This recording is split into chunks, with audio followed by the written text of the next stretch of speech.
కుటుంబ ప్రభుత్వం వచ్చి పరిపాలన అయితే బానే ఉంది సార్. ప్రజలైతే మాత్రం చాలా సంతోషంగానే ఉన్నారు.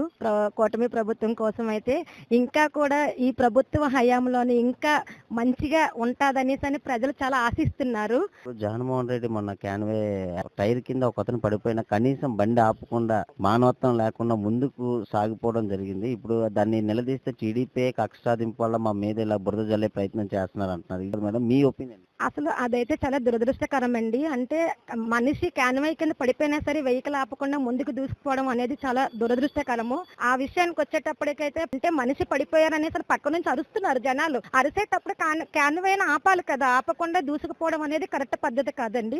ఇదైతే కరెక్ట్ పద్ధతి కాదు.